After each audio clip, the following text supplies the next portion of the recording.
Buenos días, mi nombre es Daniela de la Cruz Carrasco y voy a estar explicando brevemente los circuitos. En este circuito no nos dan los suficientes datos, entonces no lo podemos hacer. Aquí nos pide el valor del capacitor, lo obtenemos obteniendo el voltaje máximo pico de entrada, luego obtenemos el valor de voltaje máximo pico de salida, al igual que el mínimo,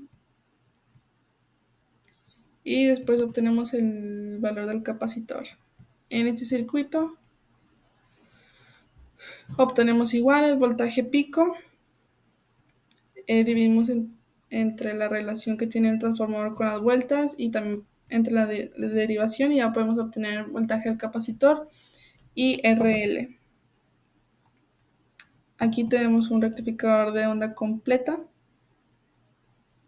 Obtenemos igual el voltaje pico, obtenemos el voltaje máximo con un divisor de voltaje, obtenemos el voltaje de salida mínimo y ya con esto podemos hacer la forma de la onda y obtener el valor del capacitor. En este circuito obtenemos igual el voltaje pico, obtenemos el secundario con la relación que tiene el transformador con las vueltas, igual con la derivación sacamos ese voltaje y ya podemos obtener voltaje mínimo y ya con esto podemos obtener el capacitor. Aquí hacemos un breve análisis y para determinar la onda y determinamos que su valor máximo va a llegar hasta 8 y se va a descargar hasta 0.7. En este diodo, en este circuito, perdón, nos piden el valor del resistor RI. Esto lo vamos a obtener con la ayuda del IZ máxima con una fórmula ya establecida, y RI lo vamos a obtener con las leyes de Kirchhoff en nodos. Y ya con ese RI podemos determinar la potencia en RI y en el Zener. En el siguiente circuito es igual que al anterior, solo que en este hay una RZ,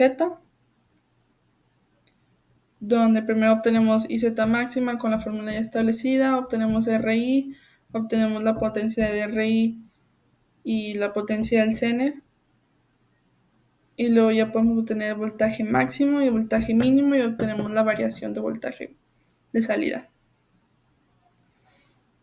En este circuito vemos cómo actúan los diodos, cómo se polarizan y cómo termina el circuito dependiendo del voltaje.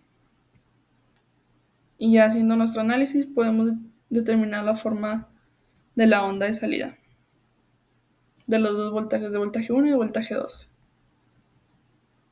En estos circuitos nos puede determinar la onda de salida de los circuitos. Ya en el análisis podemos determinar que este se ve así.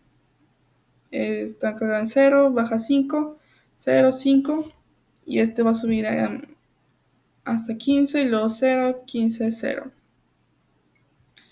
En este va a subir hasta 5 como medio recortado y se va a descargar hasta 0.7, y en el otro va a subir a 10 y va a descargarse hasta menos 5 y va a quedar como recortado.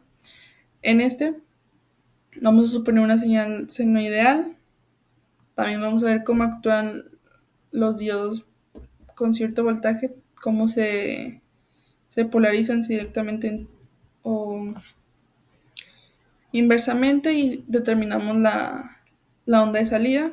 Acá es un circuito similar, solo que se intercambian el R1 con el diodo 1, y también podemos ver que actúa de forma diferente y obtenemos una onda de salida diferente. En este circuito nos dan la onda y tenemos que determinar el circuito. Aquí con análisis podemos determinar este tipo de circuitos. En este circuito nos pide la forma de onda de salida. Primero pues tenemos que hacer ciertos análisis con los datos que nos dan. Acá en los problemas del diodo Zener están fáciles, tenemos que determinar Y Z máxima con la fórmula ya establecida, RI con la fórmula de voltaje entre corriente, también con ayuda de Kirchhoff. En el siguiente problema nos pide la potencia del problema anterior. Entonces determinamos la potencia de R1 y del Zener. En el siguiente problema nos pide el capacitor, que prácticamente ya tenemos los valores. Solamente hay que sacar la variación de voltaje y ya podemos sustituir en la fórmula. En este siguiente circuito nos dan la relación, entonces tenemos que tener cuidado con el voltaje RMS. Lo dividimos entre la relación y entre la derivación del transformador. Y ya teniendo eso en cuenta, podemos ya determinar IZ máxima, RI. Y en el siguiente problema nos pide el capacitor, que prácticamente ya tenemos los datos, solamente hay que sacar la variación de voltajes y ya. En el siguiente problema nos piden el voltaje de entrada, nos dice que varía de 110 a 120. Entonces hay que hacer lo mismo que el problema anterior, pero ahora con un voltaje extra, 120. Pero es lo mismo que el anterior. En este circuito nos pide el capacitor, entonces el voltaje lo, el voltaje de entrada lo pasamos a pico y ya obtenemos eso, ya podemos tener el mínimo, podemos sacar la variación y ya tenemos los demás datos, entonces ya nada más es de sustituir en la fórmula del capacitor. En este problema tenemos esos datos, los acomodamos para que no confundirnos.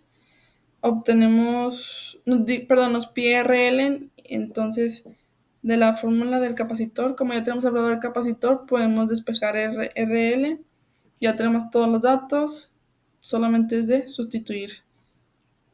En el próximo circuito nos pide la capacitancia, tenemos el voltaje entrada primario y el voltaje de salida secundario. Hay que tener en cuenta la relación de vueltas con el transformador y la derivación, muy importante.